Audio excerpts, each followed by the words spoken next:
Hello everybody, from Jonathan Pearce and Sue Smith. Thanks for joining us 6 days before the greatest show on earth kicks off. But England's women come to Moscow with a World Cup puzzler of their own to solve. How to get beyond a Russian side that could throw a spanner in the works. It's a real possibility, you know. On paper, England should win to regain qualifying group leadership from Wales, who moved a point clear with a scratchy 1-0 win over Bosnia and Herzegovina yesterday. As we pause for the anthem. God save our Queen. Send her victorious, happy and glorious.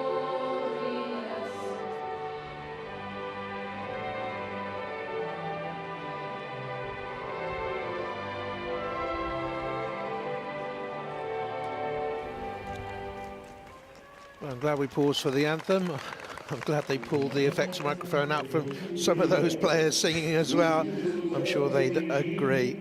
On paper, England should win, really. They're ranked second in the world. They're unbeaten in 69 qualifiers, and they thrashed Russia 6-0 in the opening game of this campaign at Tranmere. Here's the Russian anthem.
Well, it's 1-0 to England so far on the anthems, I would say. Here's a spoiler for you, though. Since that 6-0 England win over Russia, tonight's hosts have improved. They used the Algarve Cup to develop a new team. Even though they lost 4 games in a row in that tournament, they then went to Bosnia-Herzegovina and Kazakhstan and won back-to-back qualifiers convincingly. Their domestic league is at halfway. Their players are match sharp. England's WSL campaign ended a fortnight ago after a wearying 10 months for some of the players, who also went very far in the Champions League, of course, and the captain and the vice-captain are both missing. England should still win. They must win, otherwise Wales will have the upper hand. I'm just saying, Sue, it might not be as easy as people think. I don't think so. It's going to be a completely different game to that at Prenton Park when England won convincingly 6-0, and they had a player sent off early, so that completely changed the game. And I think with Wales winning last night, with them playing Russia on Tuesday, it is a must-win game for England. They don't want that pressure of having to go to Cardiff and having to beat Wales, because that will be a real tough contest for them. Fairly unforgiving, the Russians. Ksenia Tsibutovic, the left-back who was sent off against England in Tranmere, hasn't played since then. She just hasn't been involved. There's the referee from Germany, Riem Hussein, the 37-year-old. I'm not too sure whether we're going to get the lineups from our Russian director, Lucy Bronzeg, captaining England with the pennant. Just in case we don't get the lineups for you, Russia make 3 changes from the team that won their last 2 games, including a debut for Lena Yakupova, who plays her first ever international. Here comes the England team for you. Phil Neville making 6 changes from the April win in Bosnia. Christensen, Horton, Nobbs dropped out of the squad injured. Moore's also sidelined. Greenwood banned. Lawley drops to the bench. Bright is back. Daly becomes the 3rd left back of the campaign.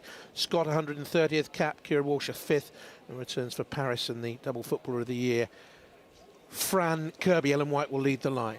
She will, yeah, and deservedly so. She's been playing really well for clubs, scoring lots of goals, and that's what she likes to do with Fran Kirby, just playing in and around her, being very creative, as we know she can be. It'd be really interesting to see how Rachel Daly does it at full-back as well. Phil Neville, the England coach, and we've been in communication this week before the game. he's so proud, let me tell you, after all his exploits in the game, winning titles with Manchester United and the Champions League as well, and the England caps. He's so proud to be the national manager of the women's team. So of those Russian changes, Katerina Pantyakina, she's back for the first time since the draw with Wales in October. And defender Pochpikiena, she makes her World Cup debut. There's the youngster Yakupova. Could be a positional change as well for Anna Krosnikova, the captain, from centre-half into defensive midfield. That's interesting. It is, yeah, and she is usually a centre-half, but I think going into that holding midfielder role, I just wonder, is she going to pick up Fran Kirby? Is she going to play and mark her throughout the game? She was a good player, the Russian coach in her day, Elena Fomina. She had over 100 caps for Russia. Bright sunshine, small crowd, and off we go. Crucial World Cup qualifier for England's women. The Lionesses ahead of the World Cup, which starts in 6 days' time here in Moscow. And the England men's players fly out on Tuesday, I believe, following their success last night in the warm-up friendly against Costa Rica. Here's Millie Bright back in the side. What a season she's had with the double winners Chelsea, out to Lucy Bronze, and you can see the intent there for England straight away, Sue. They're going to get Lucy Bronze high on that right-hand side. Yeah, that's what they want to do. I think both full-backs, I think Rachel Daly on the left-hand side as well. She is a centre-forward for her club. She's been scoring lots of goals, so she'll naturally want to drift forward and make things happen, but that's what they'll do. They want to start strong. They want to start high up the pitch. Early feel of the ball for Carly Telford, who's kept her place in the side. 6 clean sheets in a row now for England, and I know that Phil Neville thinks very high of her distribution from the back. And that's why she's got the nod at the moment over Karen Barnsley, who is on the England substitutes bench, along with Lawley and Williamson and Mead, Blundell, Taylor and Bruton in for the first time. Bronze cuts it back, looking then for Fran Kirby. An early feel of the ball for Yulia Grishenko, who keeps her place in the Russian side. Lokomotiv Moscow player. She made a debut against England actually back in 2013. England have had a habit of beating Russia in competitions in the European Championship from 2009. And although back in 2001 I seem to remember Russia beat England in the days when really England were on a par back in those days with Russia. And since then, of course, in recent seasons England have gone streets clear. Here's Pantyakina. On the right-hand side, you'll see the Zvezda Perm player going down that right. One shy of 50 caps now for her country. Here's Akimola, clubmate of hers at Zvezda Perm, who are third in the Russian league at the moment. Greatly improved the standards of Russian league football in terms of infrastructure. When they played at Tranmere, there was, well, the website of the Russian Women's FA was poor, and now it's a very good backup to the team, social media, etc., etc. Other countries are now being forced to play catch-up, of course. Lots of England who've gone ahead, up to second in the world right now. Key to Paris.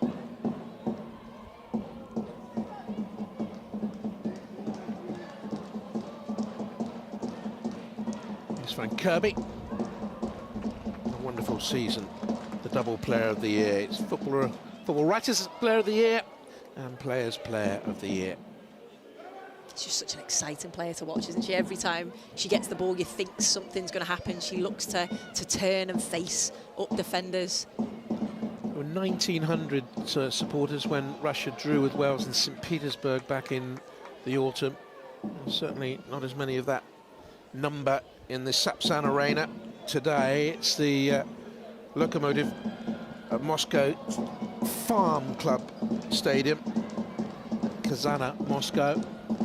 The Lokomotiv youth team play here, and the old B team used to play here. They're now defunct. Good start by England. Got into their stride early. Kirby now very much one of the best players in the world. Jill Scott was fouled, little foot left in. Big game for Jill Scott today. She's not really been a regular in this campaign thus far. Yeah, it's good to see her back in there, and I think that relationship that she has with Kira Walsh, her Man City teammate, you know, it'll allow Jill to get forward a little bit more. Kira Walsh just as the support and the defensive midfielder, if you like. Well, she could be crucial here, Jill Scott. If she gets ahead of a marker who's given her a yard too much, I would say, around about the penalty spot area, England could score here. Scott making the run, it's aimed towards the far stick. Millie Bright was coming. Ooh, the goalkeeper made a hash of that. And it'll be eventually cleared away by Panchakina. They looked a little bit at trouble there, did the Russians. Away then towards Elena Morisova, who started on the left-hand side. The experienced player, their highest cap player at the moment. She has 98 appearances for her country, has played in a deeper role in recent internationals. Panchakina.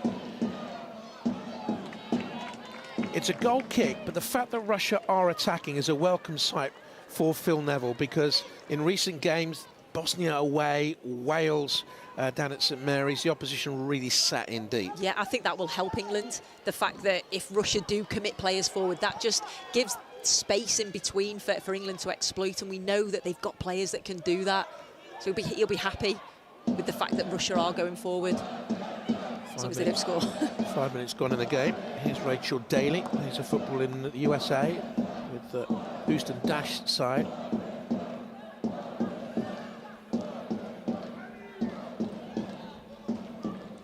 No Demi Stokes, of course. She's injured. She was injured late on in the season for Manchester City to Arsenal. We also had a very big scare in the commentary box, I can tell you, today. About an hour and a half ago. I've never seen Sue Smith move as quickly. She certainly never moved that quickly in her career, because a huge, I'm telling you, huge spider emerged. It must have been the size of half my baby fingernail. It was tiny. It was a tarantula. I've never seen a spider so small. Never seen anyone react just like you did. It's the only animal that I dislike. Well, dear oh dear. So we're going to have problems. Thankfully it's gone. No, it's Daly. Not a good ball in. Sunshine and shadows. I wonder if that'll cause problems for the goal. I wonder if that's why Grishenko made such a meal of that crossing a minute ago. That's the debutant Yakupova. She plays for Lokomotiv.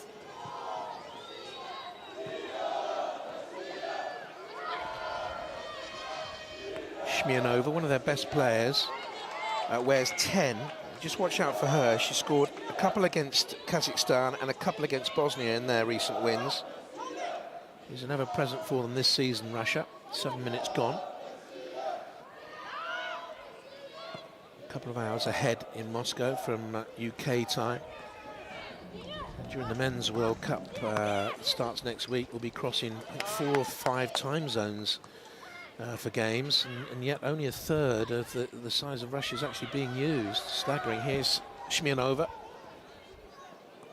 Not a good ball played off by Yakupova. They do have dangerous players, Russia, including Danilova up front. A couple of international hat-tricks, 18 goals to her name. Duggan, had a good first season with Barcelona. Scored against Bosnia in that 2-0 win. Victory was only completed by Jodie Taylor, who came off the bench and scored in stoppage time. She's on the bench again. Daly. Duggan, such a bright, fizzy sort of a character on that left for England. Light up any side, and here she comes now. Ellen White's in the middle. Lucy Bronze has got forward on the penalty spot as well. That's interesting. They really are throwing Lucy Bronze forward early here, England. Here she is.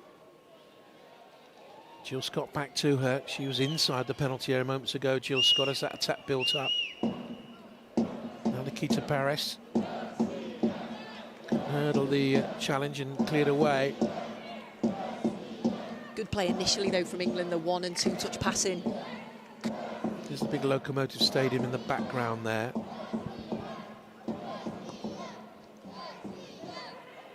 Fantastic stadia have been built or remodelled for the Men's World Cup starting next week. Harris did well. Scott joining in.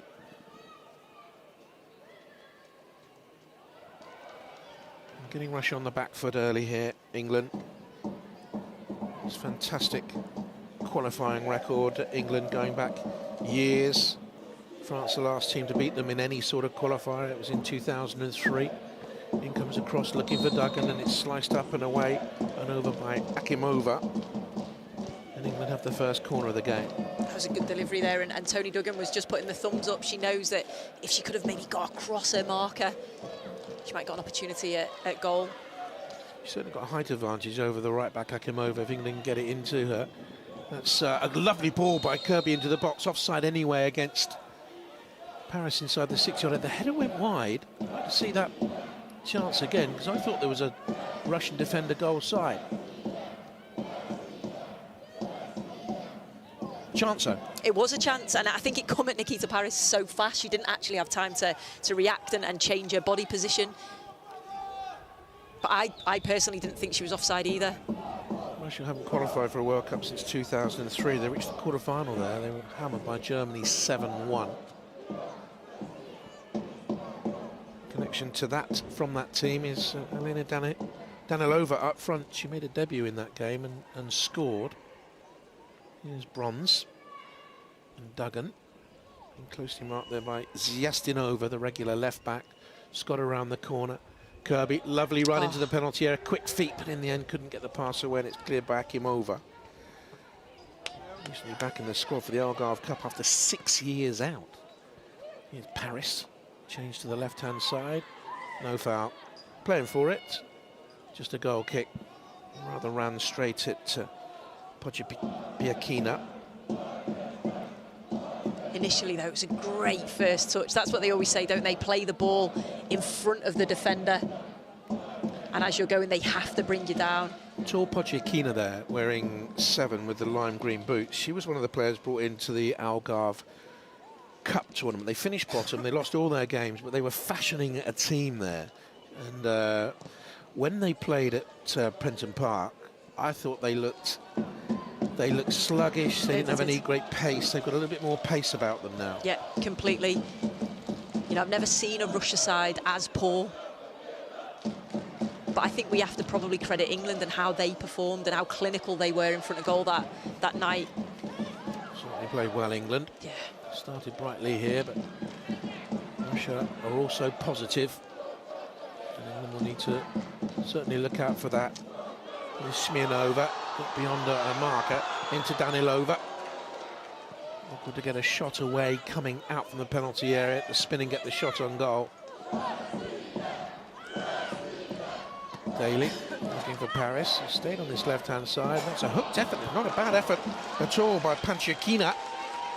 I think she was actually going for it. I think she was definitely going for it. She looked up just before she took the opportunity. Carly Telford won't get done from there. You know, she had a positioning all right and she had it covered. But that's what they'll do. They'll shoot from anywhere. If they see the goal, if they see an opportunity, they'll have a go. Podjepiakina came on against England at Tranmere for the last 10-11 minutes. She came on against Wales in the 0-0 draw here that followed, and then was substituted as a sub towards the end of the game and hasn't played since. A bright start to the season was Vesda Pam, has 3 goals. And they've got players in form. Danilova, second highest score in the Russian league again this season. She's there wearing 15. Changed her hair colour, she's now gone sort of platinum. Bit of a Sue Smith hair colour there. Mine's natural. Isn't it? My grey, that's quite natural, I can tell you. No, going back to Danilova, though, she is one of their key players. She's the one that's going to run into the channels, because they do look to go direct, whether it's from the centre halves or the full-backs, and she'll just run all day. Here's Millie Bright. Better and better over the last 18 months since making a debut against Belgium. Coming up 2 years ago now, it will be in September. Actually, here's Duggan, been around a while longer than that. Into Kirby, who's finding the pockets of space. Just looking at the way some of the Russian defenders are getting squared up when Fran Kirby makes a run into those little areas. Wouldn't be at all surprised if she gets a penalty one for his team. Scored a couple in this campaign, missed one, didn't she? Yes, she did. I think credit to her to be able to step up and take it again. She's got that belief in her ability. But yeah, if I was Phil Neville, I'd say to Frank Kirby, get yourself into the box and get running at the defenders. Here's Rachel Daly. Kirby. Back to Scott. There's Kira Walsh. Tidy this season for Manchester City. It's a good cross in from Duggan. Walsh again with a little header down. Miscue clearance by Yakupova. She's a late bloomer for Russia, making a debut at the age of 27. Here's Daly with the throw. Kirby. And White trying a little spin there.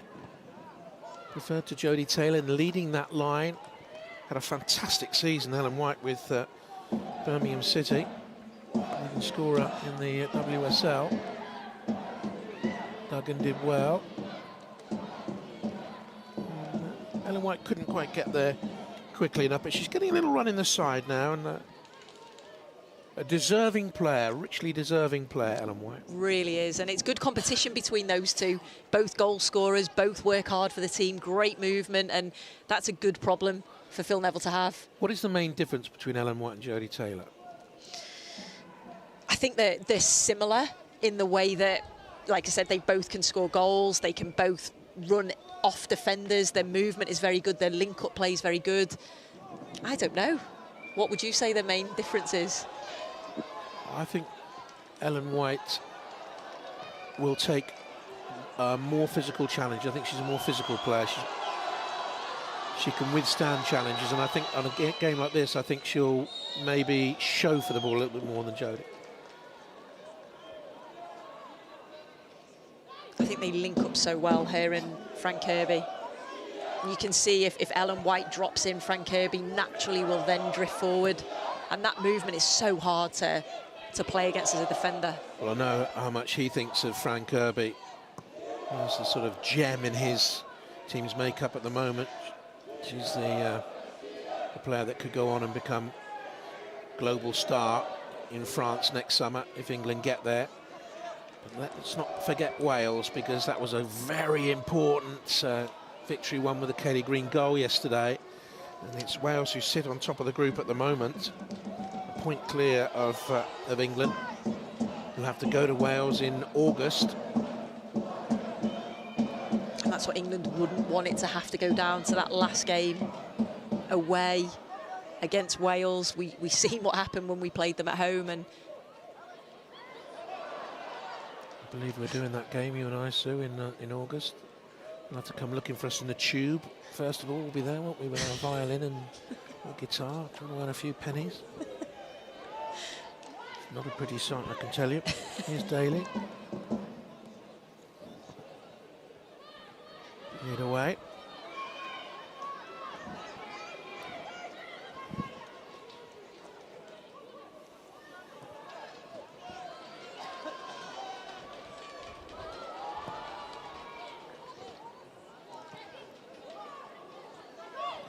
Anastasia Akimova. Interchange in the midfield. Better from Russia, but no final ball. Again, played forward. yeah, that's what they've lacked, Russia. Maybe string two passes together, but that final delivery, that final ball hasn't been there for them. Just got a shot a moment ago of the England bench. I'm working with Phil Neville over here is Rehan Skinner, England under-19 coach, and Geraint Twose, who was on the staff with Mark Sampson, you remember. I know Mark will be watching this. He sends a good luck message to his former team. Harris into the box and forces the corner. England's second of the game.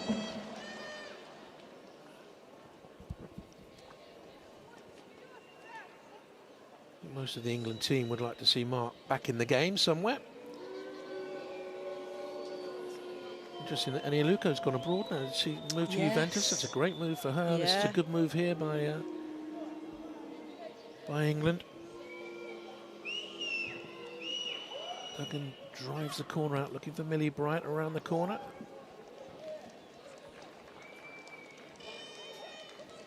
not scored for her country. Millie Bright yet. This season, she's played just the 6 games. She's missed a couple through injury. But she's had 18 starts now in the last 25. She really has, I think, become one of the dominant figures in England's women's team. Definitely. She's done it for Chelsea on a regular basis, and then when she steps up for England, exactly the same. You just know what you're going to get from her. You know that you're going to get at least a 9 out of 10 every single game. She's consistent, she's strong, no fear. Danilova. Too much confidence there from her, really. That shot wasn't on.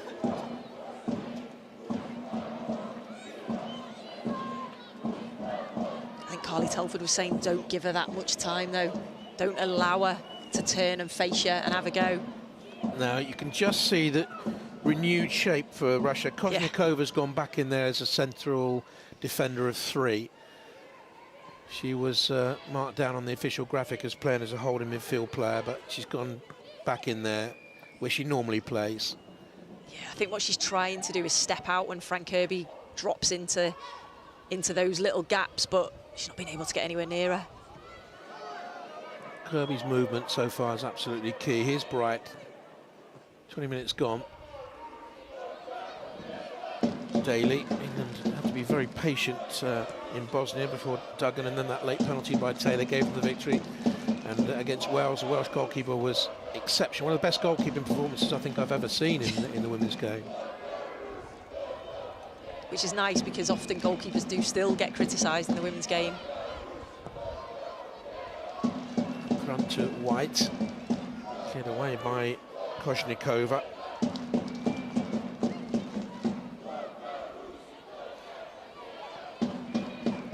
Daly to Walsh. Scott, good combination. Not good control by Kirby, but there's her tenacity to win it back. Very quick feet. Lucy Bronze away then.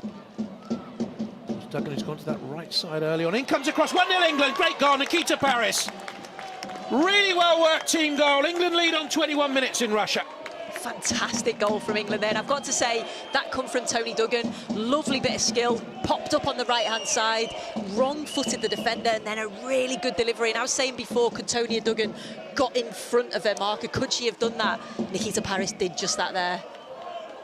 Yeah, I think it's a good delivery. That's exactly where you want it as a striker, and she just gets in front of her marker. Good header. Very early on, England sense they get more from Duggan moving to that right side. Nikita Paris to take on Akimova. And that's exactly what's happened. They've got more out of the situation. Good goal. Yeah, great goal. And I think that's what Phil Neville allows them to do. So swap position, stay in that position. As long as there's somebody there, it doesn't matter. And at times, England have got 4 players going forward, but constantly moving, constantly rotating, and it's very fluid. That's worked on in the training ground. That's a campaign in the 5 games. Scored against Russia at home as well. Bosnia at home, Kazakhstan. Got a couple against them. Midway through the half. Been a good half so far for England. And to compliment Russia, they are hugely improved from the 2 that came to England back in autumn. Duggan's gone back to the left. Lots of movement. It's befuddling the Russian defenders, and that's a free kick for the challenge on Lucy Bronze. European champion Lucy Bronze draws the foul from Ziyastinova. Ziyastinova's struggling on that side, isn't she? That's Lucy Bronze and Tony Duggan both just get by her so easy. Wrong footer. It's been a regular there this season at left back since that England game. He's come in and stayed in. Tony Duggan, already a much improved player, and I think she already had personality, but a bigger personality since the move to Barcelona. It's given her, I think, renewed belief, or extra belief. Paris is in the middle. Scott around the penalty spot. Ellen White shrugging off the defender. Dink ball in. Not yet cleared. Jill Scott follows it up. Here's Daly. Good switch. Duggan's got in behind here, the hapless left back, and it's cleared away by Akimova. But they are causing Zviestinova, the Yenisei club player, a lot of problems, the Russian left back. They really are. And what England are doing, they're switching the ball really well, and they're using the width. And I think that's where they're going to get in, use both the wide players, because it's very congested in the middle of the park. They're trying to sit players back and deep, but the space is out wide, and England are using it well so far. And they get the whole of the World Cup on BBC, all over the BBC, on the website as well, and exciting new things we're bringing in. There's a player rating system. You'll hear more details about and see more details, read about it on the website or on your app, on how you can rate the players during games and how that will compare with what the pundits think, etc. Indeed, what the players think themselves. They always ain't getting any mark less than 7. And you can watch the World Cup in virtual reality. That's a new thing this year, so lots of things coming up next week from Russia. Man has played it forward. It's been a very steady season. England went on top now. Russia almost crestfallen that their game plan hasn't worked today. It's a little nudge, I would think, on Daly, but the referee says play on, and here's Paris.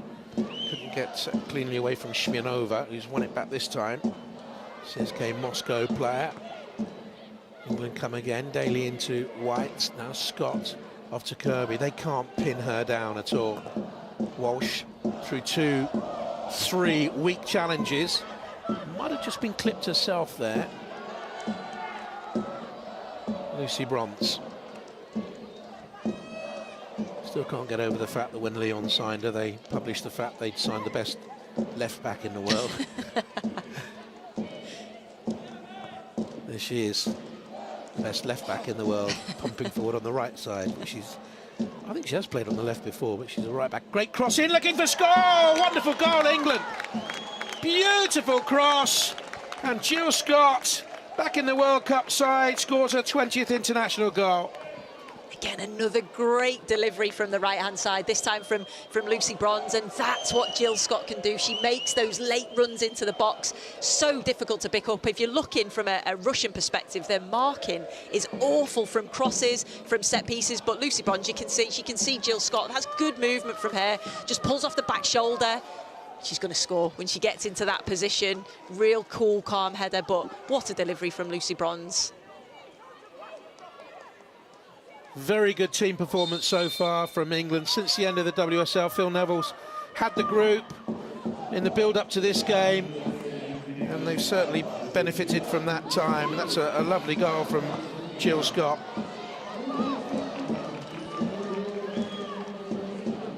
Scored in the She Believes Cup against France back in the early weeks of the year.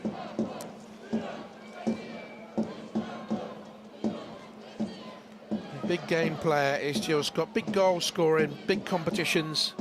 World Cup 2007, World Cup 2011, World Cup 15. She failed to score. She played a big part in England finishing 3rd. Just gets herself into good positions.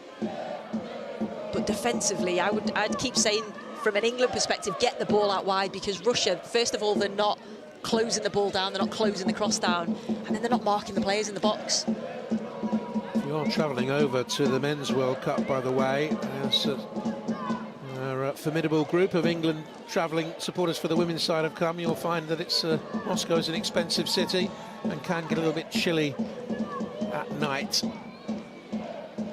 Even though the sun is out as evening draws on this evening. Shakapova. She looked nervy on the ball, the debutant. She was stretching into that challenge. Good decision by the German referee.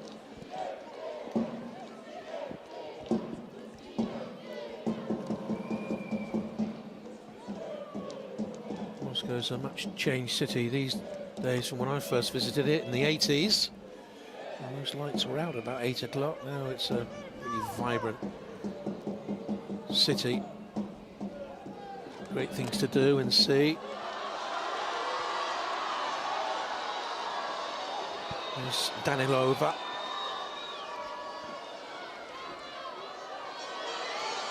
wasted pass forward. Danilova did well there. Yeah, it was a good run as well by Smirnova, and the youngster didn't see her either. She's not made great use of the ball, Yakupova. Used to play for Rossiyanka, very successful Russian women's team. Kubanochka, another one. She's now at the Lokomotiv side. As is the goalkeeper Grishenko, 6th at the halfway stage in the Russian league.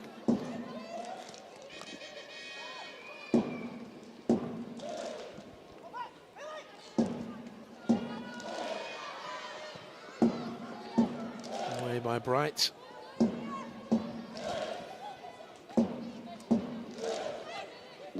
Well, I don't think Carly Telford's had a shot to save. Turns 31 next month.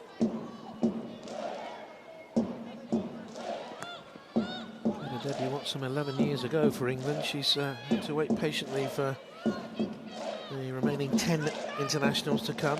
Could be tested here. Right, stabbed out of foot. Lucy Bronze didn't do a good job getting it away, and Russia are back in the game. Danilova with the header. And England really defended poorly there. Couple of haphazard clearances. And Danilova makes it Russia 1, England 2. Really sloppy from England from a defensive perspective there. Could have cleared the ball probably a couple of occasions. Didn't. And I think that's just a case of switching off. It's been too easy for England. 2-0, really comfortable. And then that happens, you have to constantly, when you've got a player like Danilova who can score goals, who can create chances, you have to remain focused and concentrated. And, you know, Lucy Bronze, just a poor touch out of her feet, and it's a good delivery. Who's picking up Danilova? You know, body position, Abby McManus or Millie Bright, neither of them they weren't close to her. Don't think Carly Telford could have done anything about it, but got to mark. You can see Carly Telford's pointing. Somebody has to pick her up in there. I think they maybe expected Lucy Bronze. She had the ball, and just a poor touch from her initially. Error strewn defending there. McManus got caught under the ball as it came in as well. And Danilova has 19 international goals now for Russia, and 4 in this campaign. And England have given Russia a route back into this match. Morozova. Haven't seen a lot of her. Hugely experienced. Part of the team that won the European Under-19 title back in 2005. She scored in the final there. Penalty shootout went over France. There's a foot left in on Panchiakina. The referee might have a word here.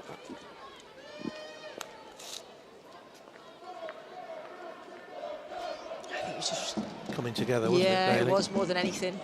Rachel Daly had every right to go for that ball. She picked up 4 yellow cards in her last 7 games at Houston. 7th of 12 in their division.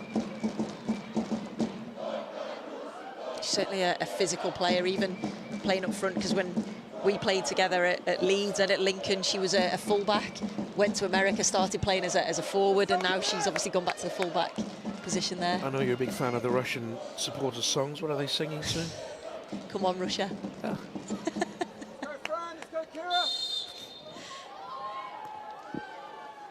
Now it's cleared away by Belomitseva. So that's the first goal Carly Telford's conceded in a run of 7 internationals for England. First this season, she played against Wales and Belarus in recent games.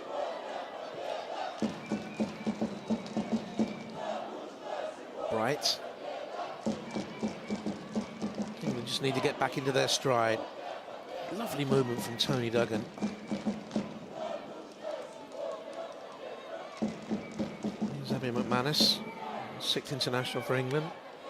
Played the last 5. Scott and Bronze getting in each other's way, former Manchester City teammates. I think that's what Phil Neville wants, though, from his wide players, to come in field and play off the striker, as long as there's somebody creating width, so whether that's Rachel Daly or Lucy Bronze on the other side. That's all England need to do, is get back into their rhythm and stride. Yeah, they were playing well up until conceding. What they also need to do is hold firm in these next 5 minutes. Welcome back then to Bright. She won now 3 titles and a cup at Chelsea a couple of times.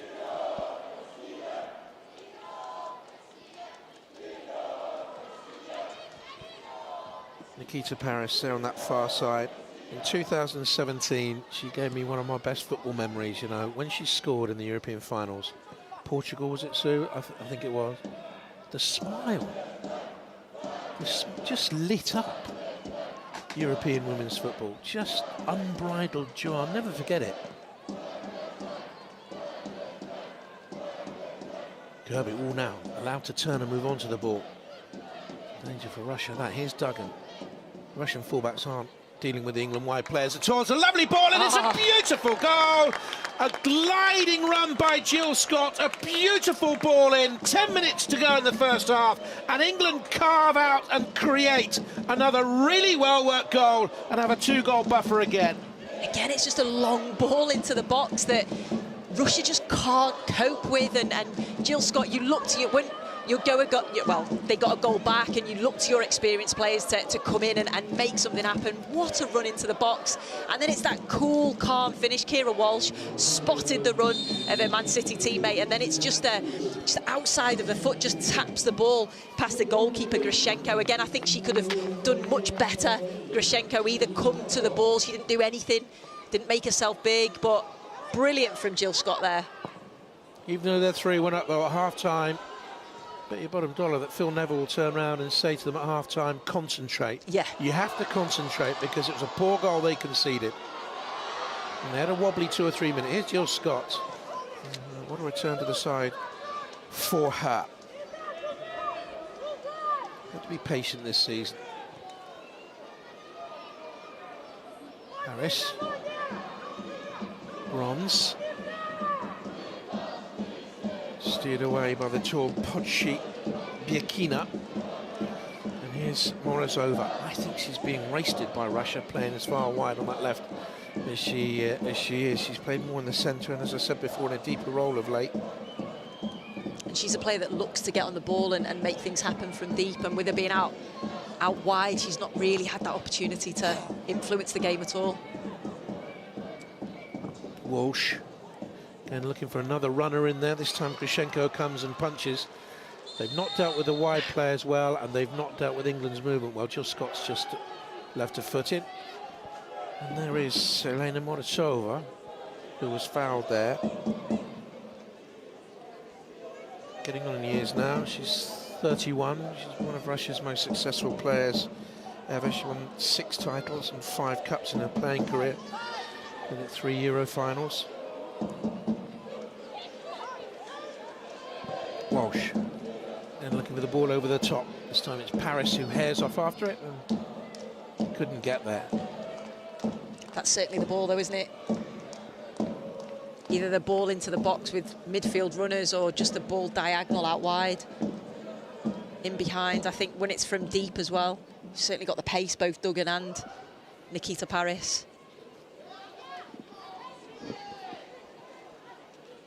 25th in the world at the moment. Russia said joint lowest. They were 11th up in July 2003. Those heady days of World Cup qualification. Quarter-finalists twice in World Cup football. 2003 was the last, as I was saying. And Scott. That's offside. Flag caught Ellen White. It hasn't been on the end of any of the crosses, but her movement again is causing problems to the Russian. In fact, here's a problem for England.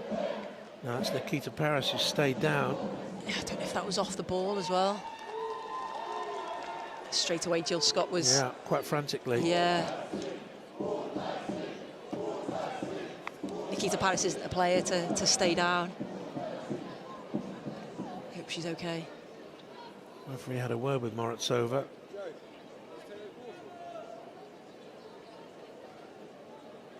One hopes that the England players won't come off the field of play at the end and complain of any racism. That's a major concern for the Men's World Cup starting next week. Gianni Infantino, the president of FIFA, has given an interview saying that there are measures in place, and we've heard all about this 3-step plan for referees, including abandonment of matches if there is any racial taunting. But whether FIFA will go through with that, I don't know. I mean, can you imagine the opening game, Russia against Saudi Arabia, being abandoned? I think it's going to happen. No. Oh, I'm not too sure what happened there, really. No. I think as well, I don't think Ellen White was offside.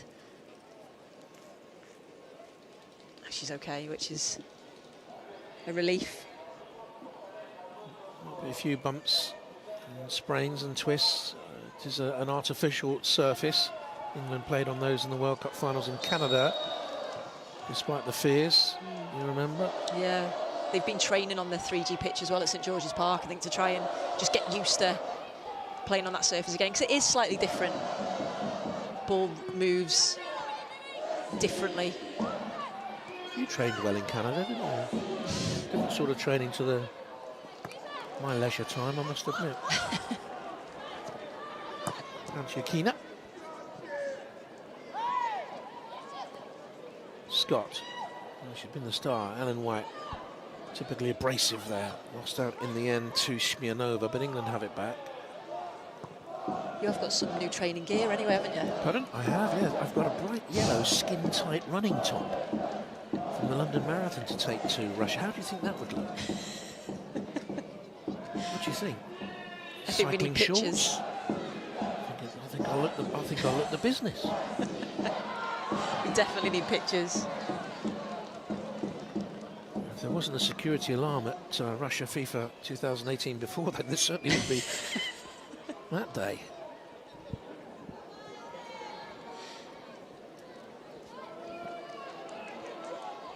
Zestinova with the throw. She's had a troubled first half. Lucy Bronze, she'll look back on that error, you know, and she'll be quite punishing on herself. She's a perfectionist, Yep. and she's done so well going forward, but that one error she won't be happy with. Part of Mo Marley's under-19 European champions. When was that? Was it 2009? I think that was his. Kirby, a more recent vintage, loses out. It's Panchakina. Smirnova. Lacks support. Well enough to hold it up, but against Kira Walsh, she needed someone to come from deeper position to help her out. No one came. Here's Grishenko. Still on the bench. 2 European finals. 2013 and 17 they were at the Netherlands, Russia. Nikita Parris seems okay for England.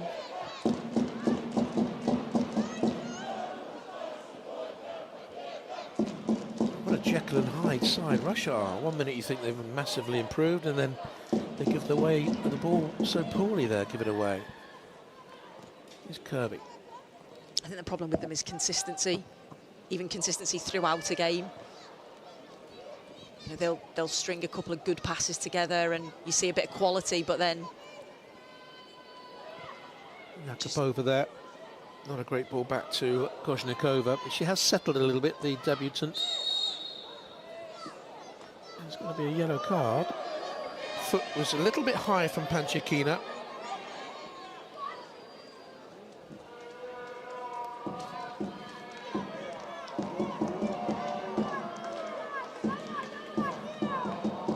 We'll get to see it again from the Russian director. I think she's done a couple of things consecutively. I wonder if that's the reason she's been given the yellow. I think we've seen this referee before. Maybe just in my nightmares. Not her, I just mean a recurring nightmare. A referee coming towards me with a card in his or her hand. Did you ever get carded? Not very often. I used to keep out of the way. Did you ever trap back and make a tackle? Used to trap back. Not sure about making a tackle. Walsh in towards Kirby.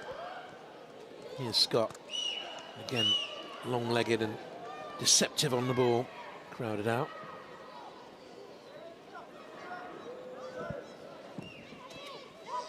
"130 internationals now for Jill. She, like many of them, look back at players like yourself, though, Sue. I mean, over 90, wasn't it? Yeah, 93. Yeah. Not as many as Jill. And acknowledge the role that you and your peers played in the development of the game. Walsh. It's just great to see where it is now and where it could go in the future. Just think next year if England could go on and win a trophy. You tinged with jealousy a little bit? Not jealousy, no. I would love to be playing still, you know, in this side. I just want them to do well. And I think doing what we do, still feel a part of it in a different sort of way. You know that jungle programme, though? Celebrity jungle programme? Yeah. Don't go on that, will you? Definitely won't. Here's McManus. Too many spiders. Keeping the stoppage time. Good performance by England. Yeah. Bronze, Paris.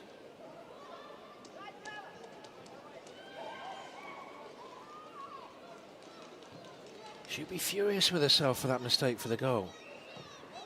BBC World Footballer of the Year. Lucy Bronze. Here's Daly. She's played well on that left-hand side. She Good has. cross in, wasn't it? It's been a mark of the game, quality of England's crosses. Yeah. Certainly something they've worked on, isn't it? It just shows you again the crucial factor of getting an early goal in games like this. They failed to do so against Wales or Bosnia and struggled. Well, they haven't really struggled at half-time here, so leading by 3-1 and deservedly so. I think so. I think it's a real confident performance from England. I think, you know, they've been clinical when they've had the opportunities in front of goal. They'll be disappointed with conceding that goal against Russia because it was just mistakes. There were so many mistakes throughout, but the actual overall performance of the first half, I think, very good, and Phil Neville will be happy. Keita Paris put them on the way. 2 goals for Jill Scott, sandwiched to either side of a comeback goal by Danilova for Russia, but England have the 2-goal buffer and they look comfortable at the moment at half-time, and we'll be back for the second half. Don't forget, England lead here in Moscow by 3-1.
самому футболист, который был на...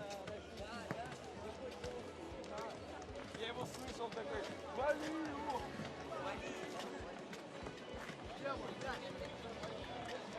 Опа, Франк!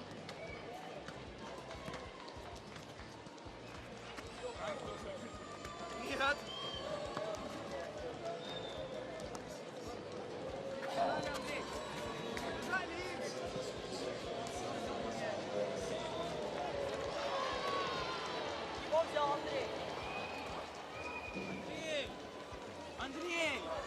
Welcome back to Moscow, the Sapsan Arena, the home of the Lokomotiv youth team, and tonight the home of Russia's women, being beaten by England by 3-1. Jill Scott with a couple, the first time she scored 2 for England since she netted a brace against Slovenia back in June of 2012. Nikita Paris got the first one, and of course at 2-0 up England, just let it slip a little bit, and Danilova netted for Russia. England wobbled a wee bit, but then they got back to grips with the game. Evening is drawing on, still blue skies, shadows lengthening, temperatures dipping.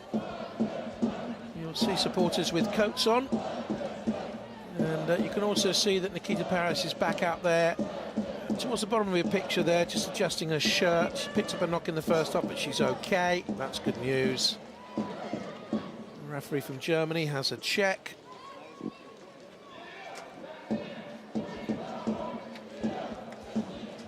And if it stays like this, England will be back in charge of the group and back on top of the group as well.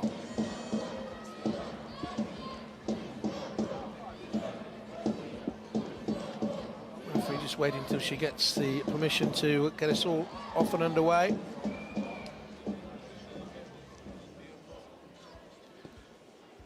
Just a reminder to the referee, the Men's World Cup kicks off in 6 days' time. Come on.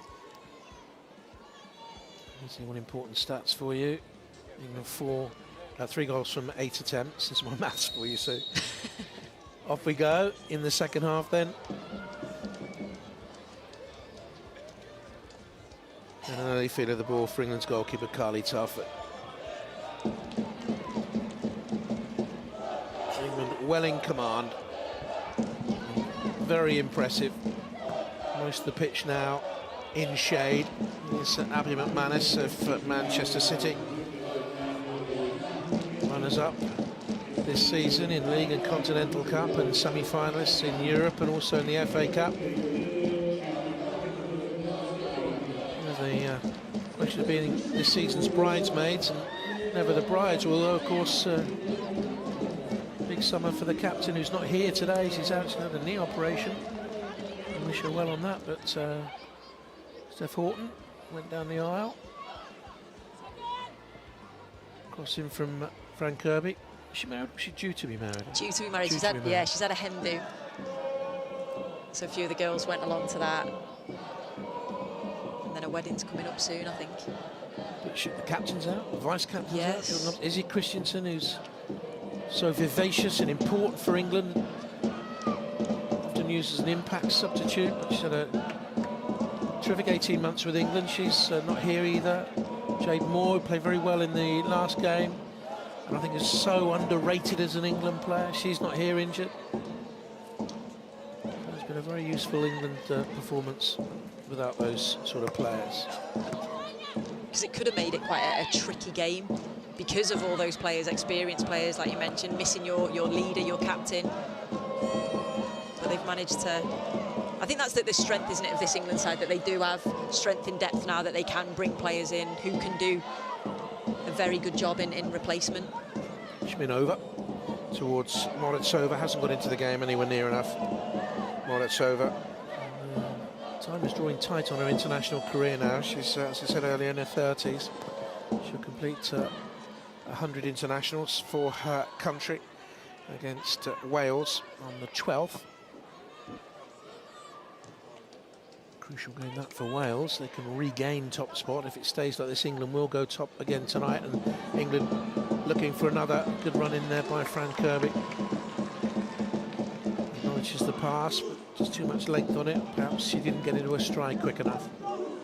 I thought Grushenko did well, actually, to come out and read that situation, anticipated that Kirby had got him behind. getting this at home, but I think the Russian director has turned up the volume of the effects microphone, so we're hearing more of that drummer. Joy. We'll have possession on that left-hand side. Back him over.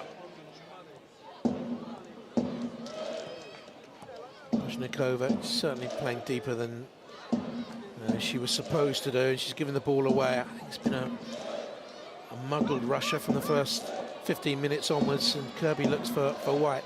I think they put her in that role, as you said, to try and pick up the runs of Fran Kirby. When Kirby was bypassing her, she went back deeper, and I think then 2 or 3 of the Russian players didn't quite know what they were supposed to be doing. I agree. I think they had a plan, and I think that plan didn't work.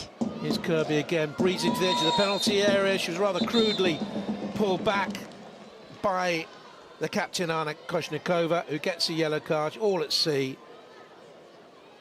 I'm not too sure. I thought it was for Koshnikova. That's Pochibiakina there in the middle of the picture. Must have been her then. He's one of the players we were saying earlier who's come into the side this season. Let's see. Kirby drifts beyond her, and absolutely right it was. Indeed. Koshnikova who committed the foul. I think she got the yellow card, to be honest, and it wasn't the tall number 7. We'll have to wait for afterwards to find whether that's confirmed. I don't suppose many of you are bothered. Here's Walsh and Duggan, and it's deflected, and the keeper got lucky because she gave herself far too much to do on the free kick. There was a huge gap at the end of the wall. And it was very nearly a 4 to England. Yeah, that's what Tony Duggan was aiming for. You could see that space just opening up, and because it took a massive deflection, the goalkeeper had already gone down, and she actually did quite well to react with her feet, but lucky for Russia. Here's McManus. Could have brought the ball out there. McManus and Bright can bring the ball out, travel into the Russian half at their ease, really. Here's Scott. Both of them are capable of doing that, and you just think if they could drive out and draw a Russian player, then give the ball into midfield, taking a few out. This is a chance now, though, for Russia on the counter. Elena Moritsova. Not a very good touch by Siastinova. It really has had a poor game, the left-back. Moritsova, they need to get it out more to her on that left-hand side, Russia. Break into the midfield area. Not a good quality cross on the end of it. It was a decent run into that midfield area, though. Here's Kirby. You can see how far Anna Koshnikova stepped out there now. That was obviously the game plan of the coach, Elena Fomina. I just think Moritsova is so much more effective. That's more a terrible central. mistake. Sorry, so here's Alan White. Kirby tried to roll it away from Pochibiakina. Jill Scott's won it back.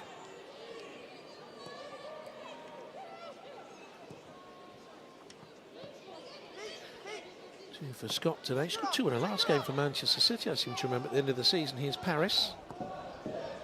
Decent cross towards that far stick area. Duggan coming in. That's something that Russia haven't been able to deal with. When England cross from the right, the wide left player comes in and the fullback hasn't tracked. No, they can't cope with that. They can't cope with crosses into the box. They're not closing the cross down initially, and then they can't pick up players, especially when there's a run from deep. They're very disorganised at the back, and I think it is due to Koshnikova started in that holding midfield role. She then dropped back to centre half, but I don't think that's helped them. I think since the plans changed, they just look all very disorganised, and England are exploiting that. Scott's first goals for England today since September 16, when she netted at home against Estonia. And she's been a dominant force. Nikita Paris with a cross back in, and a flying header from Duggan. Or rather, it was Ellen White, was it? It's Ellen White on the edge of the 6-yard area. I think Ellen White will be disappointed she didn't get that on target. Again, another good delivery into the box. Good movement from Ellen White. She was stretching, she had to dive at it.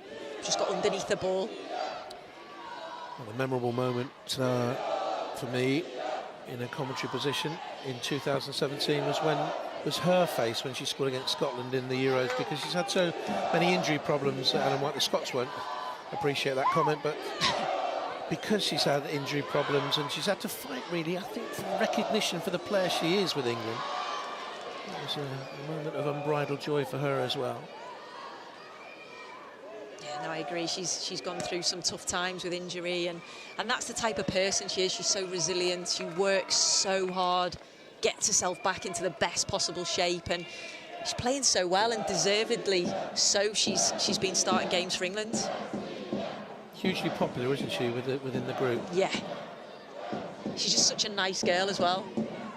You know, and that always helps. And I think that's what England do have. They've got a very good team spirit and a very much a together squad. And you know, they've been talking about the men's team, very much the same. And I think they're trying to do that throughout the England squads. Lucy Bronze ran it down the line, one of 6 former Sunderland players, or current Sunderland players in the squad. And a word for Sunderland at the moment, because they haven't got a licence to play in the rescheduled WSL next season, or indeed in Tier 2. They could be playing Tier 3 football. And you know, it is a club that has developed so much talent over the years. But, it seems to be a crying shame. Jill Scott, another one of those ex-Sunderland players. Really sad. You know, it's a big club in the women's game. It's a club that's produced so many very, very talented players, and all those players that are at the team at the moment. It's not nice to see. Feels really sorry for them.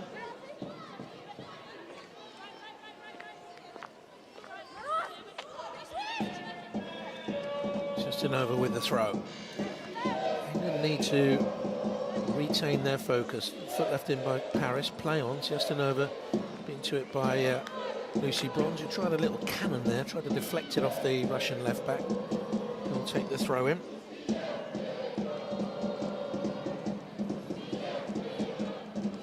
Still looks a youngster, Elvira Justinova. She's 27 now. Right-footed crossing from the left back, testing. Right, was under pressure in there from Nanilova. Wasn't a great deal of belief about the leap, though. 10 minutes into the second half, 3-1 England.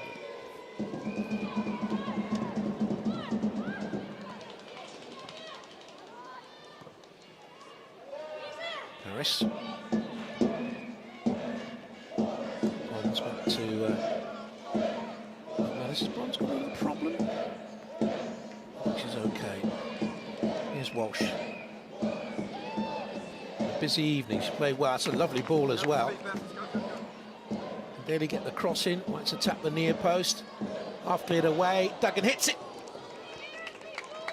England creating again.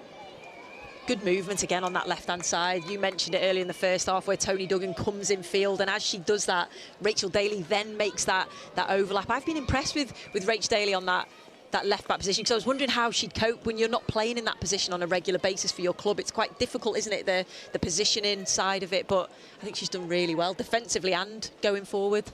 England women in Moscow today, going close there to another through Duggan. England's men arrive next week, of course, for the Men's World Cup. And the first game is Uruguay-Egypt on the Thursday, live on BBC.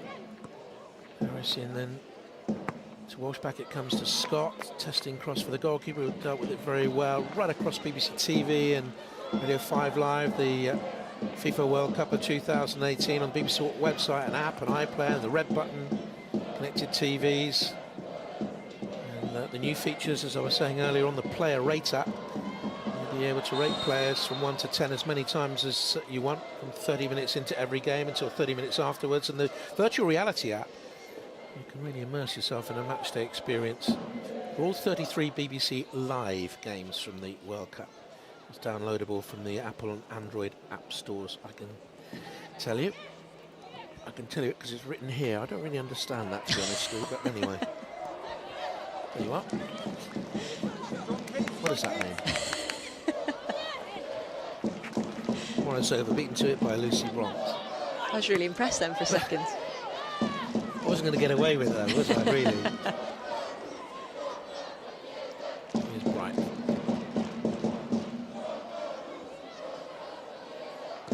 Walsh giving her far too much space. He's used it, though, intelligently. Diligent passing of the ball throughout. Here's Lucy Bronze. She's Walsh pulling away there, look, trying to find some space. Kirby, lots of good rotation about England. Hallmarks of a good side here. Should be second in the world. They're all very comfortable on the ball, aren't they? They want the ball. I thought this was a banana skin game for them, though. Yeah. They've dealt with it very well. I think a few people were probably a little bit concerned. The fact it's away, it's on an artificial surface, there's key players missing. But real professional performance so far from England. Russia have sent on a substitute, by the way. Didn't see that confirmed, but it's Shimon Yadina wearing 20 who's come on. And here's Bronze. Paris. Bronze sidestepping the defender and gets the cross in.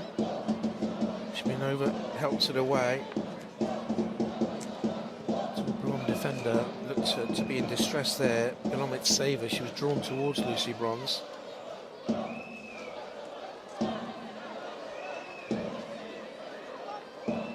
Sure, that is Margarita Chernomirdina, a Muscovite who plays for the Chernotovo side out there. Left midfield playing, but they're going to make their own substitution any moment now. Here's Lucy Bronze. Beth Mead is going to come on for England. Approaching the hour mark.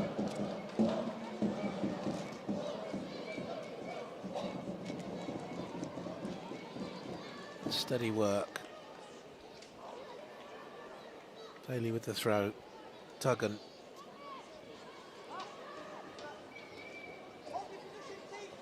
Walsh is supported really well all over the pitch. He's involved there again. Here's Bronze quickly into Paris. Jill Scott. Russia holding deep. Too deep really. A line of 5, then a line of 4. And in front of them, England have all the space in the world in which to play. Massive gap as well, isn't there, between the centre forward Danilova, who's pressing on her own, but then nobody's stepping up with her. Very much working individually rather as collectively. Makes it easy for England to just knock the ball around.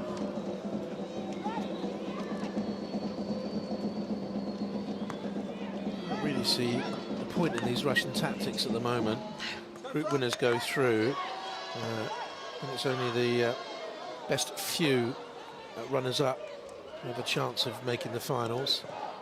This is really it for Russia if they lose this. And they didn't start like that, did they? No. They started quite positively and... White.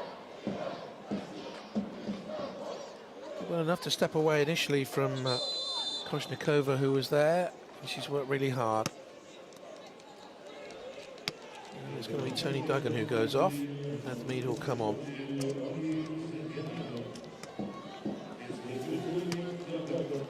A good game, I think. Yeah, she has. Her movement's been excellent. Her work rate, and like you said, she just seems to be playing with a real smile on her face at the moment. She seems like she's really enjoying her football. Since Barcelona, there's an extra swagger. Yeah, there is. She's loving her time over there. And she's really successful. It's another opportunity for Beth Mead. I was really impressed last time I watched her play. Just a real exciting player, wants to get on the ball and make things happen. 16 goals this season for Arsenal. She's broken through to the England ranks. She played 10 minutes against Wales in that 0-0 draw, and then sort of half an hour in the winner in Bosnia. Another former Sunderland player, won the National League twice with them. WSL 2 League Cup. Was it 6 years ago when she was very young? McManus. Scott round the corner quickly. Referee could bring it back, does so. Actually, there was a second foul anyway on Frank Kirby. Every time Frank Kirby gets the ball, she's getting brought down. They're not giving her any time. And in a Femina is the first woman in permanent charge of this Russian side. Reached the World Cup quarterfinals in 2003 as a player. She scored against Australia, missed a penalty in that as well. She's a good player though.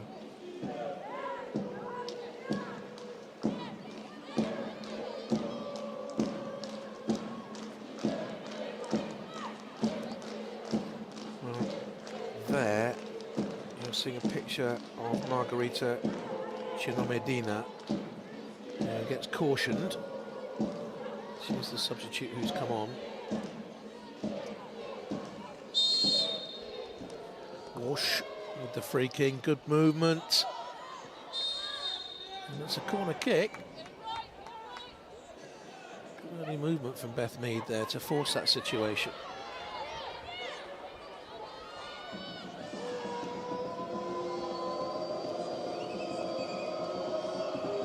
Now, I don't think Kozhnikova's got tight enough grip on Jill Scott. She's looking all around, the captain of Russia, trying to organise a defence. She's not really concentrating on Jill Scott in there, who's blocked off the marker, then rises for it. England have it back. Look at the pace of Kirby to get there. McManus back to her.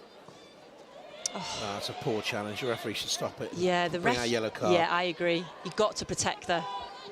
It's cleared away by Zesnova. That was a nasty challenge. It's every time she gets the ball, yeah.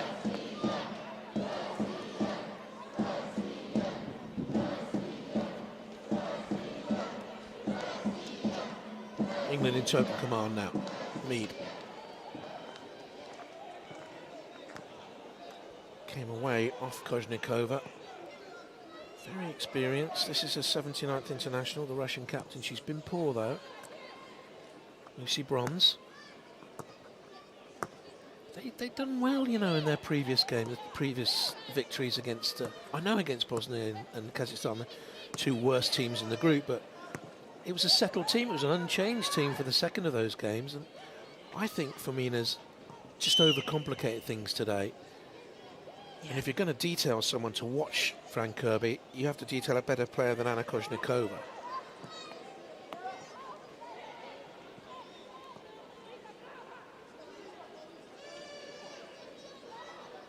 There's Kirby again. She just drifts away from a marker. Has the ability. I think she's got the ability to do that against any of the Russian players. So why change your tactics, Sue? Yeah. It's clearly not worked for them. Paris, a little wriggle. Lucy Bronze was in there. And hooked away by Akimova. I just think that change as well has really disrupted her game. You know, not just Russia individually, she's been poor, and she is a very experienced player who normally is much better than what we're seeing tonight.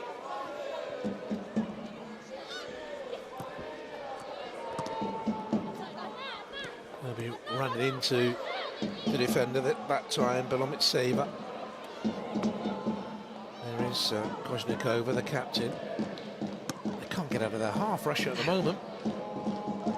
I think they should go on and win this with a couple more goals. A bit of crosswire situation between Akimova and Pochbikina. Got it away. Jodie Taylor's going to come on for Ellen White. This was a planned substitution round about this time of the game. It was always likely to happen. Played well, Ellen White. Yeah, she has, and then she's not had the opportunities in front of goal that she would have liked as a goal scorer. She had that one header, which I think she'd be disappointed she didn't get on target, but I think sometimes we don't always appreciate or see the movement that she does to create space for other people. Kirby. Scott challenged by Borisova. Approaching the midway mark in the second half. Here's Millie Bright. Looking for a 26th win in 42 games since World Cup 15. 13th in their last 18. They lost 3 in that time. Here's Lucy Bronze. Kirby. Paris is in the wide position. Taylor's in the middle, hasn't touched the ball yet.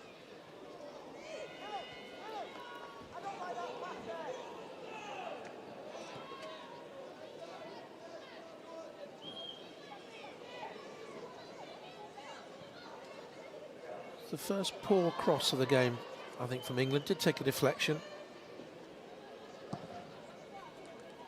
Yeah, it did. As Nikita Paris was running in, you could see she's trying to dink it to the back post. That's where the numbers are. But they managed to just get a block on it. Well, skidding a little crossing, though, on this surface, I would think. You a fan of the artificial surface?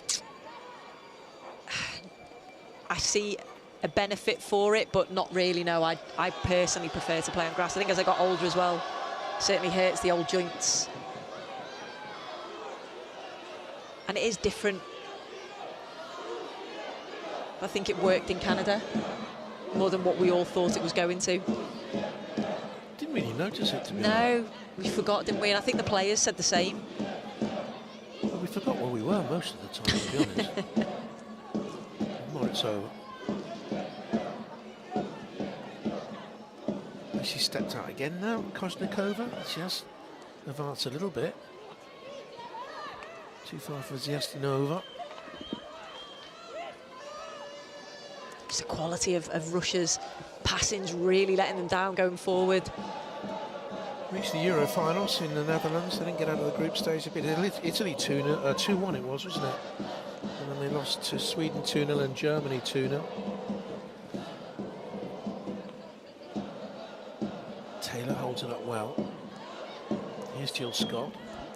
Love to see her get a hat-trick. She's not scored a hat-trick for England.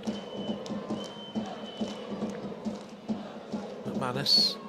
Again, I'd like to see her or Millie Bright carry the ball forward, maybe another 10 yards. Here's Lucy Bronze. Taylor towards the near post area. It's cleared away. Not a good touch there by the substitute. Lucy Bronze was maybe anticipating a touch that didn't come.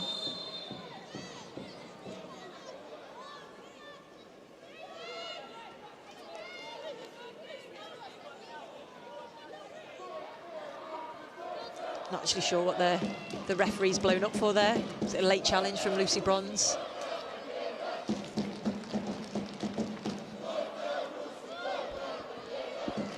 What about this song then? Do you know the words of this one? I think it's similar to earlier. What was it? Yeah. Go, go, Russia. Linguist, aren't you? Let's work on the English first. Yeah.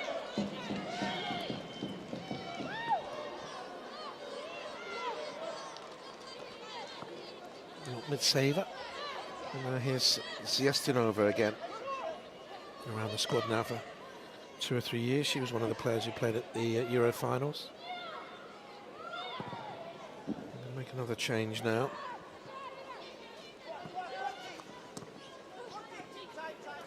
And that's Korov-Kina who's going to come on. Nelly Korov-Kina. She's an experienced player. She's been around the scene since September of 2012. In a debut in a World Cup qualifier against Macedonia, which they won 6-0. So this is her 42nd appearance now. And Panchikina is replaced. Started the game quite brightly. It's faded. Yeah, you're right. She struggled, especially in the second half. Whether that's fatigue, whether she's picked up a knock, I'm not sure. Korov-Kina, who has come on, played a role in 2 friendly internationals against Belgium back in November. They played him a couple of times within a couple of days. Drew the first one 1-1 for her, and then lost the second away from home.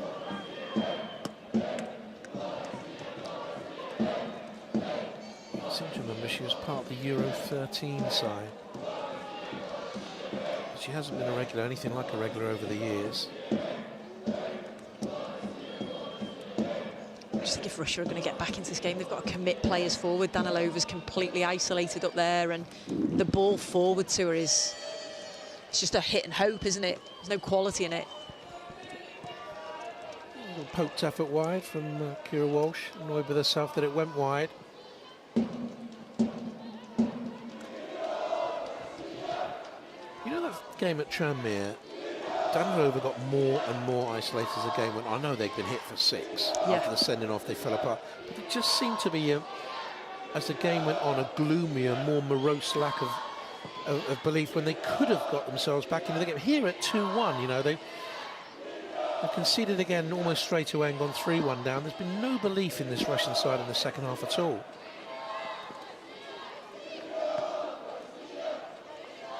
It's just like they're just trying to contain England rather than actually give it a good go themselves.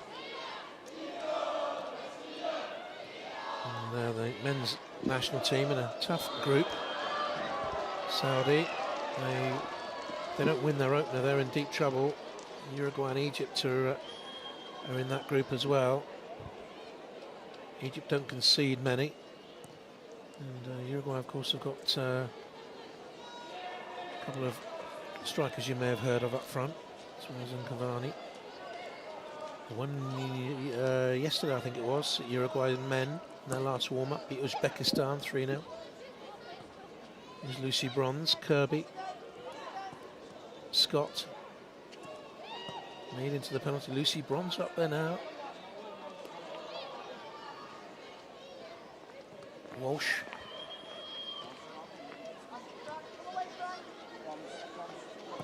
But Manor steers it away. All England has been throughout this second half. 16 minutes to go. Can they get another? Here's Lucy Bronze. Little header, cushioned header down by Jill Scott, and then Nikita Paris fuming at the referee's decision. She left her foot in on the goalkeeper. Going for the ball, you can lip read her. She's getting really frustrated there, and she had every right to go for the ball. It was a nice cushioned header from Jill Scott. I think she's seen the movement of Nikita Paris. Good initial ball to the far post from Lucy Bronze, and Too sure whether the goalkeeper had it in her hands before Nikita Paris made the challenge, but maybe the foot was too high, so I think it was.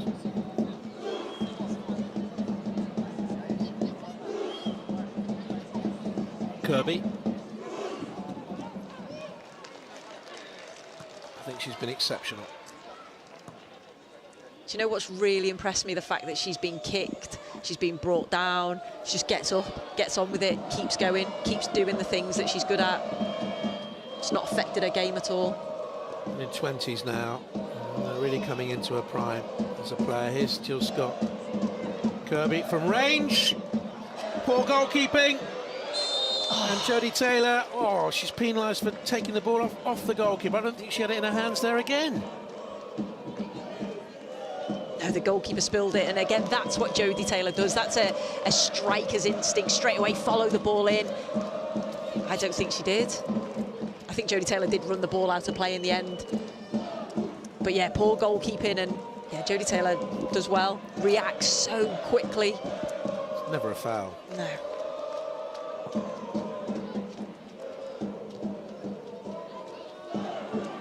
There's Harris. Be interesting to see the different approaches referees have in the Men's World Cup as well, starting next week, because referees from varying confederations have a different approach to the game. Some allow no physicality, and European referees allow a fair deal more physicality than others. And normally, first few games of a World Cup, you'll see the pattern that will be laid down. Here's Bronze, looking for Paris.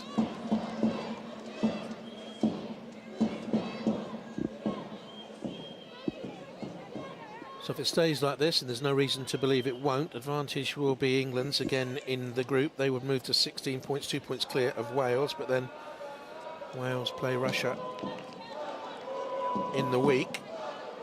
England go to Wales on the 30th of August, and then have a further game, and that game is away against Kazakhstan, the bottom team in the group. They haven't scored yet. This is a good run by Kirby, drifting on the outside. They've got to pull it back from there. Mead is in support, and Walsh too. Here's Kira Walsh, had a fine game. Kirby wanted to do a little bit too much in the end. Tarashova makes that challenge.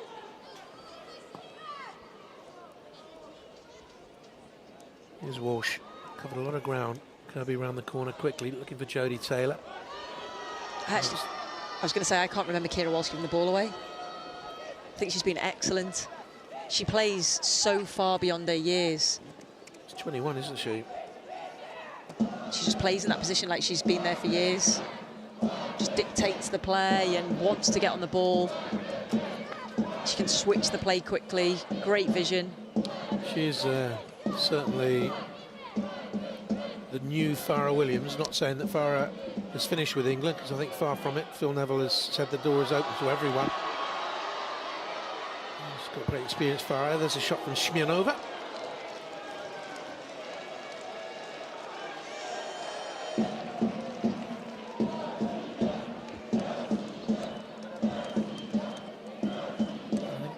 Phil Neville has shown that he'll give opportunities to anyone around the squad. It's a strong challenge by Millie Bright. The opportunity fell for Smirnova on that side. And she wasn't able to keep up her goal-scoring run for Russia. Hasn't missed a game this season for them. Here's McManus.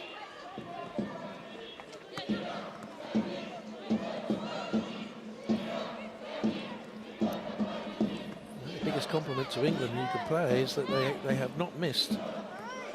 Horton, Nobbs, Christensen, Yeah. Moore.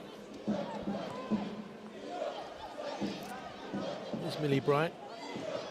Commanding performance by her as well. She talked Abby McManus through at times. And vice versa. Here's Bronze into then to Kirby.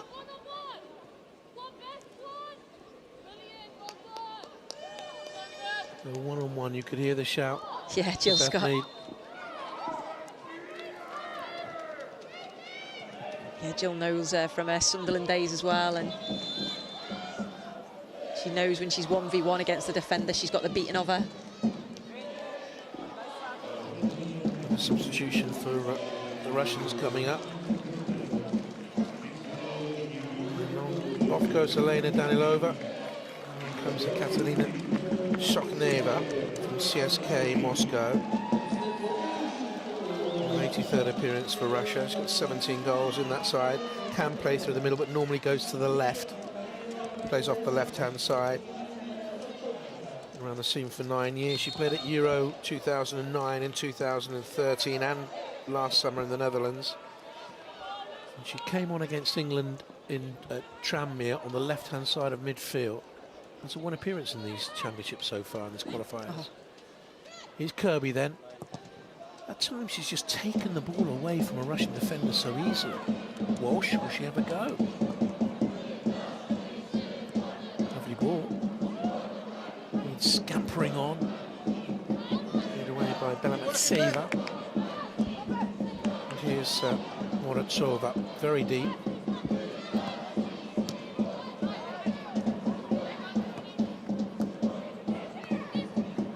Mead. The defender got squared up against Belamatseva, and it's a rather crude attempt at a challenge. As a defender, you must never get squared up against a runner. Not at all. Beth Mead looked so lively since she's come on. You can see what she was trying to do, hit the ball one way, go the other, and the defender knew she was beaten and just completely took her out, and I think she's getting booked, rightly so. You point your shoulder at the runner, don't you, and Yes. show exactly which way you want them to go, and you don't want them to come in there. It's like lazy defending, that, isn't it? See straight away she puts her hands up, she knows what she's done. So 8 minutes to go. And another Russian caution for Belamatseva.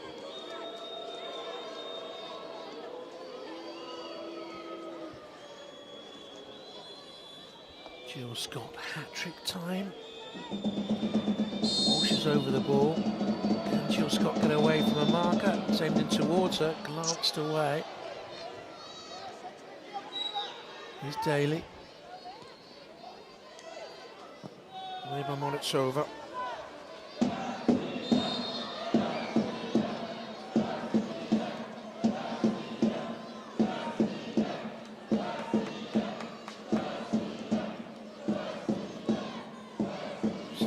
home supporters shouting and singing.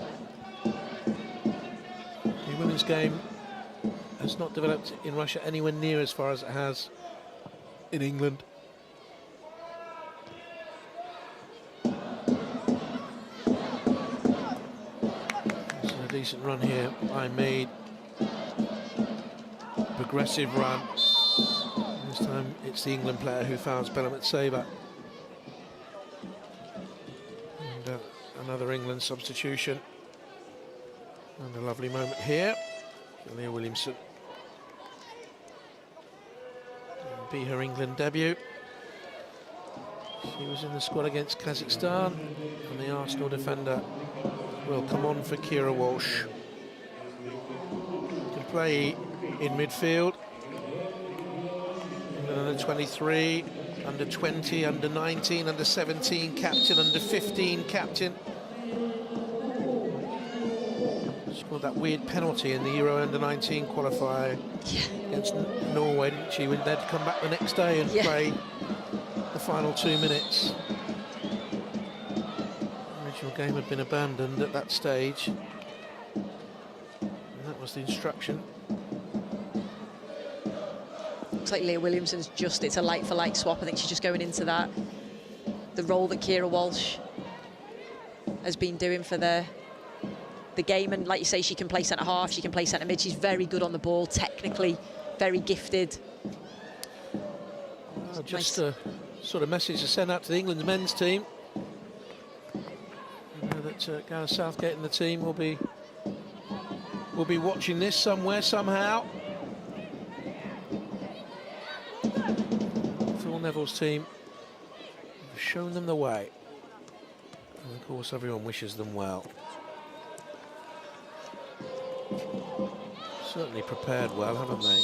They look in good shape, and that's a good run by Nikita Paris again, drawing a foul.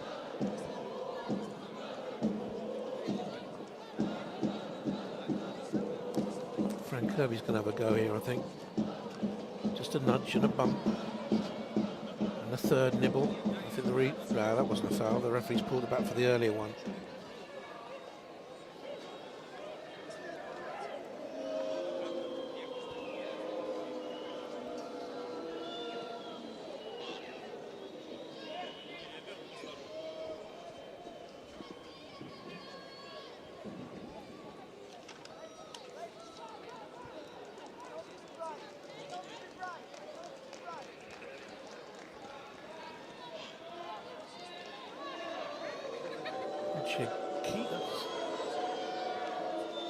Kina, who's come down with a cramp.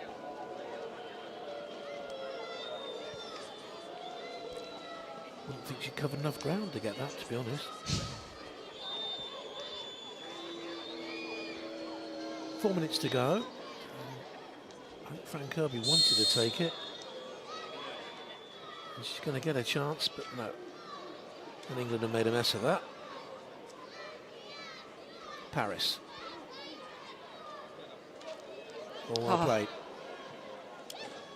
Nearly back to her. Comes back to her now around the corner from Jodie Taylor. And it's just scraped away by Pochabiakina, who's still struggling with a little bit of cramp. Pat on the back for the young defender. She's only 22.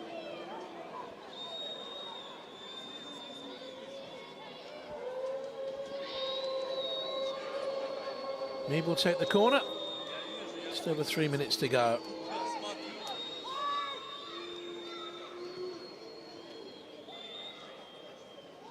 And again, England haven't done that particularly well. Could do with getting a couple more, mind you. Goal difference isn't likely to come into it, should they finish level with Wales. England have scored 20 and conceded 1 in the group. Wales haven't conceded. They've only scored the 4. Jane Ludlow's got them very well organised. That's a nasty one. That's a big bump.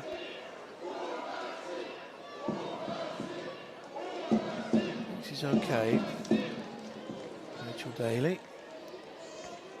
I think she's filled in there very well. Yeah, I think she really has. Yeah, it was a kick to the face.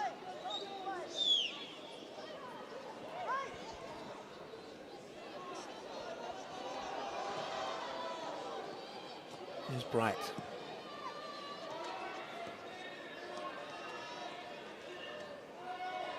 I think there would have been goodwill messages sent to the England women's team from the men's squad and vice versa next week.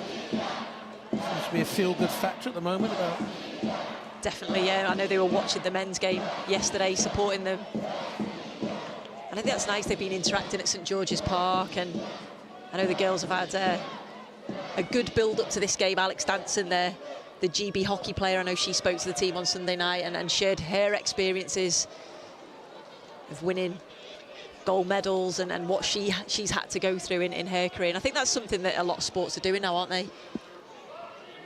I know you and I try to send goodwill messages to them, but they see our names come up on the text and Just don't delete answer the phone. Quite right too. Or it's over. Not a good ball forward. You find Chinobiadino came on at half-time for Yakupova, the debutant. It lasted 45 minutes and struggled really. I think her time would come again, but as I said earlier, she's 27. I think she was found wanting at this level a bit. Scott the dummy. Here's Kirby. Look at the space for Lucy Bronze. Jodie Taylor's in the middle. She'll now make her run, try and get away, get across the defender, but the cross didn't come in. A lovely centre-forward movement, though, by Jodie Taylor in the middle. Her movement's great. She's so difficult to pick up, and she's very unselfish. She'll move for other people to create space, as does Ellen White. So what are your overall thoughts then, Sue? I think a real professional performance from England. I think they've done exactly what they had to. I think they've controlled the game. They had a probably 5-minute blip, but other than that, I think they've been excellent. It was quite quick for me, wasn't it? It was. We've got 7 seconds to spare them.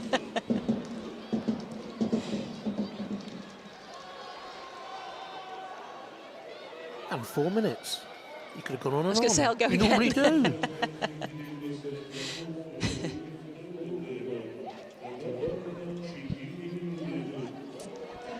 If you're ever in the company of Sue Smith, get her talking about salad foods. Plug your earphones in, and 2 hours later she'll still be going on about salad foods. Here's Lucy Bronze. And now Russia will try and get it away. Reznikova gives it away. I think Jill Scott's been excellent until that moment. It's a bad back pass, and now they're in here. Can they get another? No. The shot was rather tame, straight at the goalkeeper. And an opportunity wasted by Shockneva, the substitute. She just didn't have the pace to get away, did she? But credit to Carly Telford. She's not had that much to do throughout the game, but remained focused to be able to make that save. Akimova, the right back, has recovered. She struggled in the opening minutes, and I think she's had a decent recovery period. That wasn't a decent effort at all, straight at the goalkeeper. She didn't get any power on her shot, did she? There's 17 goals for her country. The last one came in the qualifying for Euro 17 against Croatia, mind you. Hasn't been a regular for a while.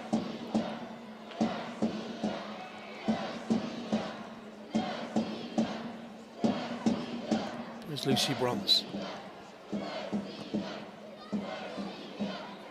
Scott again, allowed to carry the ball 10-15 yards unopposed. Tries to bring in Mead. He finds Kirby. Lucy Bronze has stayed forward. Across the far post. Too far for Bronze, just too far for Nikita Paris. The England captain was forward there. 2 minutes to go. It wasn't a bad delivery from Frank Kirby. She was aiming for that far post. I think it took a deflection. It probably would have curled in if it hadn't. She deserves a goal, actually. I think she's played very well. Good England performances all round. Yeah, I think so. I think, like I say, just professional. I think that's what you want in games like this, where you're playing against a tricky side that are going to kick you. Here's Nikita Paris, who's had better shots in her career, to be fair. But she's got a terrific attitude to the game.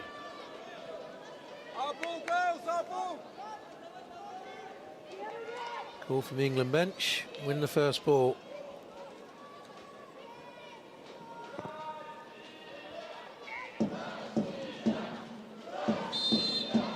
They didn't, and they've conceded a foul.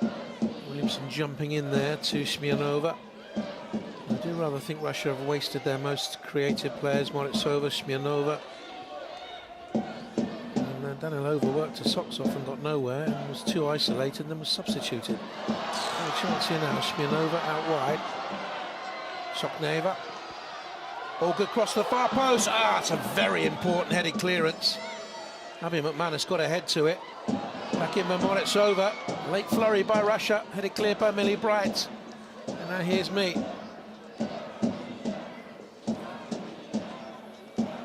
Just wonder why it's took Russia so long in the second half to actually start committing players forward. You know, because when they do look dangerous. What a header this is, by the way, it was Abby McManus, I think, just got ahead to it, didn't she? I think they're riddled with self-doubt. Yeah. And there's a real fear factor. Yeah, I agree with you. And England have won convincingly so in the end by 3-1. Should have been more.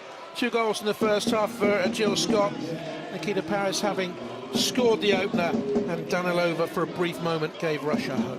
I think they'll be happy with their overall performance, disappointed that they have conceded one, because I know now Phil Neville and his England side, it's all about perfection, and they won't be happy that they did concede a goal. But I think overall, great performance, great movement going forward, and defensively solid most of the time. England go back to the top of the group, 2 points clear of Wales, who play Russia in the week. England have to go to Wales, let's not forget, in August. But for now, they've won in Russia. England's women have done it in Russia. Now it's over to you, Gareth Southgate, and the men's team to see if you can triumph in Russia as well. Enjoy the World Cup. Thank you very much for joining us today. I hope you've enjoyed it. From Sue and myself, a very good evening to you.